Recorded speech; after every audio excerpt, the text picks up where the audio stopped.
الحمد للہ وقفا والسلام علی اشرف الانبیاء اما بعد۔ علم کی تعریف یہ ہے کہ کسی بھی چیز کی حقیقت کا ادراک کرنا علم ہے، یعنی کسی بھی چیز کی حقیقت کو جاننا علم ہے، اور غیر موجود چیز کو کہتے ہیں۔ تو علم الغیب کا معنی ہوا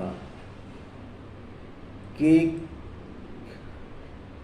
کسی بھی غیر موجود چیز کی حقیقت کو جاننا۔ تو علم الغیب کے بارے میں قرآن و حدیث سے ثابت ہے کہ علم الغیب اللہ تبارک تعالیٰ کو ہے، اور اللہ تبارک تعالیٰ علم الغیب اپنے انبیاء علیہم السلام کو عطا فرماتا ہے، یعنی کہ اللہ تبارک تعالیٰ جو چیز موجود نہ ہے اور اس کی وجود ہے، تو اس کی حقیقت سے اللہ تبارک تعالیٰ اپنے انبیاء کو آگاہ فرما دیتا ہے، اور اسی کو وحی کہا جاتا ہے۔ دوستو، اللہ تبارک تعالیٰ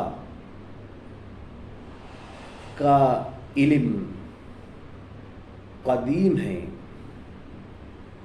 اور اللہ تبارک تعالیٰ جو علم عطا فرماتا ہے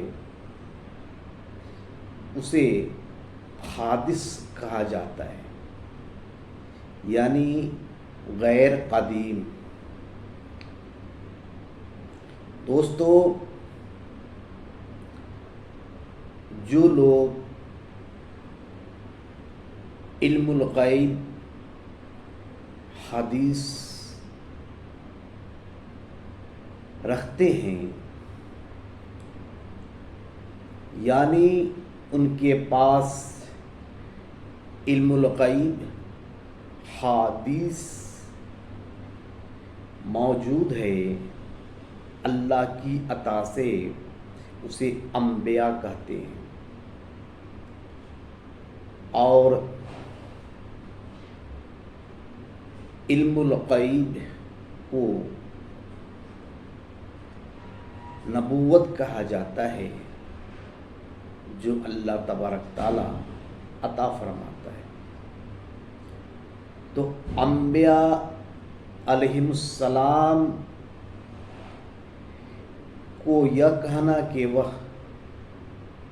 غیب اللہ کی عطا سے نہیں جانتے ہیں، تو اس کا معنی یہ ہوا کہ انہیں اللہ تبارک تعالیٰ نے نبوت عطا نہ فرمایا ہے۔ نبوت کا معنی ہی علم الغیب کا عطا کرنا ہے، اس لیے ہم کو چاہیے کہ اللہ تبارک تعالیٰ کو عالم الغیب سمجھے، اور انبیاء علیہ السلام کو